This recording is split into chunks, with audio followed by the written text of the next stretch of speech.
তৃণমূলের অন্দরে জল্পনা তুঙ্গে।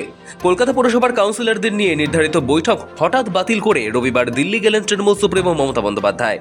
বিমানবন্দরে উপস্থিত সংবাদ মাধ্যমের কোনো প্রশ্নের উত্তর না দিয়ে সরাসরি ভেতরে চলে যাওয়ায় রাজনৈতিক মহলে আরও বেড়েছে কৌতূহল।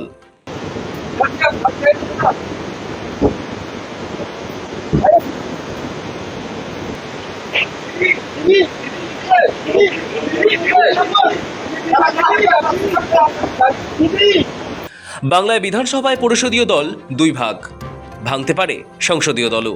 কলকাতা পৌরসভাও কার্যত হাতছাড়া, বাতিল করতে হয়েছে কাউন্সিলরদের সঙ্গে বৈঠক। ভাঙন চিন্তা নিয়েই সোমবারের ইন্ডিয়া জোটের বৈঠকে যোগ দিতে দিল্লি যান তৃণমূল নেত্রী মমতা বন্দ্যোপাধ্যায়। সঙ্গে ছিলেন রাজ্যসভার সাংসদ দোলা সেন। সোমবার কংগ্রেস সহ ইন্ডিয়া জোটের বাকি শরিকি দলগুলির সঙ্গে বৈঠকে বসবেন তিনি। শনিবারই দিল্লি গিয়েছেন তৃণমূলের সর্বভারতীয় সাধারণ সম্পাদক অভিষেক বন্দ্যোপাধ্যায়।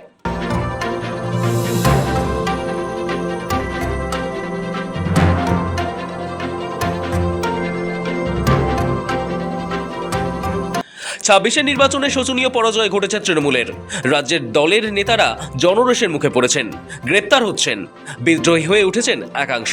এসবের মাঝেই তৃণমূলের মাটি শক্ত করতে তৎপর বিরোধী শিবিরের অন্যতম মুখ মমতা বন্দ্যোপাধ্যায়।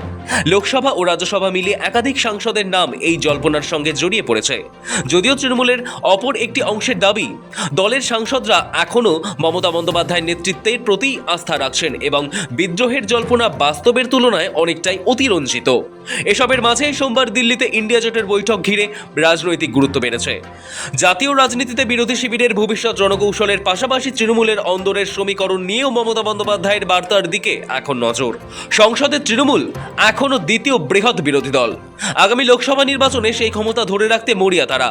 কিন্তু রাজ্যের বর্তমান রাজনৈতিক পরিস্থিতি প্রাক্তন শাসক দলের অনুকূলে নেই, ফলে একা সেই প্রভাব বিস্তার করার সম্ভাবনা নেই।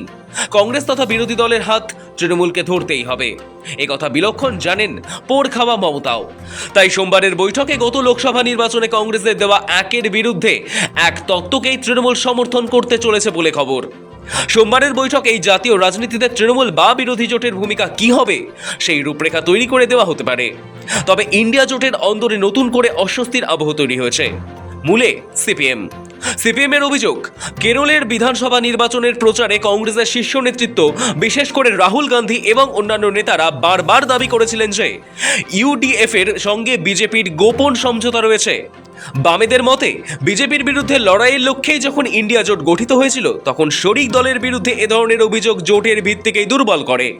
সূত্র বলছে, কংগ্রেস সভাপতি মল্লিকার্জুন খার্গেকে চিঠি লিখেছেন সিপিএম এর সাধারণ সম্পাদক এম.এ. বেবি। আদাতের অভিযোগ তোলার বিষয়টি নিয়ে স্পষ্ট অবস্থান জানাতে বলেছেন তিনি।